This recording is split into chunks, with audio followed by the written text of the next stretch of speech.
Ben from Adelaide. Been dying to ask this for about 3 years. When you were writing Not Ready to Die, did Pantera 5 Minutes Alone influence a few of the lyrics? The You Can't Break Me definitely sounded slightly similar.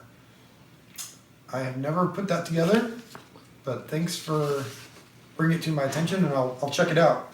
I obviously know every Pantera song they've ever done, and so maybe it was rattling around somewhere in my subconscious when we wrote that, but it definitely wasn't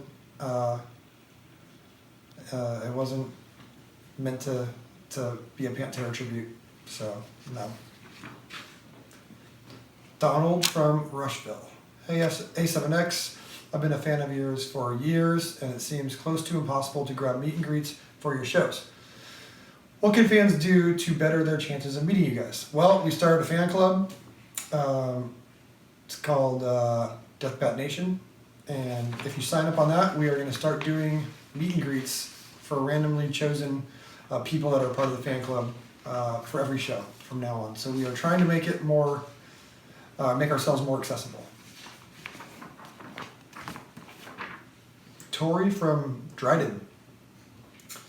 Matt, I'm also a vocalist and have made much progress since I started at 13, but at 25 I still struggle with knowing how to scream without hurting my throat/voice. I've already learned so much by listening, reading, and watching you sing, but wondered if there's any tips on harsh vocals that you may be able to give me. Well, to scream properly, you probably want to sing through your nose more than pulling it from your diaphragm or pulling from your chest voice. If you do that, you'll blow out your voice every time. You kind of have to go over your chest voice and make sure the scream is coming from your head voice, and that's a much safer way to do it. Other than that, I would suggest getting vocal lessons for someone that, you know, can kind of work on it with you and show you the way. Stefan from Maplewood. A7X have very elaborate and visual shows and stage designs. How much of the stage design process is done by the band? How much input does the band give when it comes to lighting and pyro choreography? We're involved in it from every step of the way. We've hired people that we trust in Jordan Coopersmith and our lighting guy Trevor, and everyone on our team are people that we kind of give them free reign to do what they need to get done to get the show where we want it to be. So we'll have meetings months and months before the show gets built and put into place.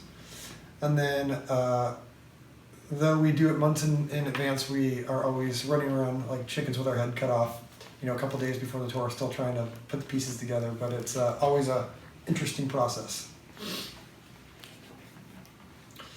Spencer from Boston. Any smaller acts that you're really loving lately?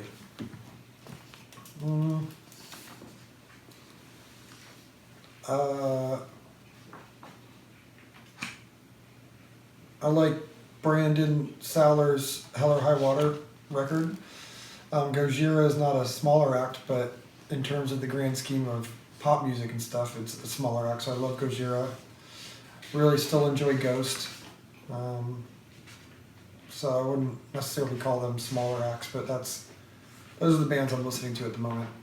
And Mastodon's obviously not small by any means, but enjoying their new record as well. Katie from San Diego, Whale's Vagina. How do you guys do the liner notes for your CDs? Well,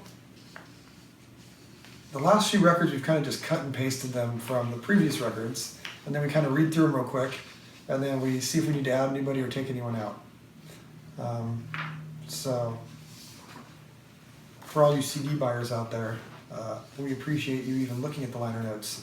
I can't remember the last liner notes I've ever even looked at, but I know that when I was a young lad, I would check out liner notes to see what all my favorite bands were listening to, and or their friends, and that's how I found out about a lot of bands. Sabre from Toronto. What's the weirdest in-person fan interaction you've ever had? If fans see you in public, do you feel weird if they approach you? I've had some interesting encounters where people have like named their kids after our stage names, which is always interesting. I've seen some revs out there, some reverends. I've seen some M shadows out there, and so that's always interesting. I wouldn't call it weird. People are just, excited sometimes, and no, I never care if people approach us on the street. It's all good. It's, just nice to say hi. Connie from Cathan. Shatham? Cathan. I'm a parent. My son loves your music. When he doesn't listen to me because he's cranking your music, I say to him, go to your room and Avenged Sevenfold your laundry. The mom has spoken. It's brilliant. Not a question, but brilliant. Great parenting. All right. Thanks again for the questions you sent to 6 Cents. We'll see you out on the Metallica tour. Much love to Nikki, Jen, and the 6 Cents listeners for their support.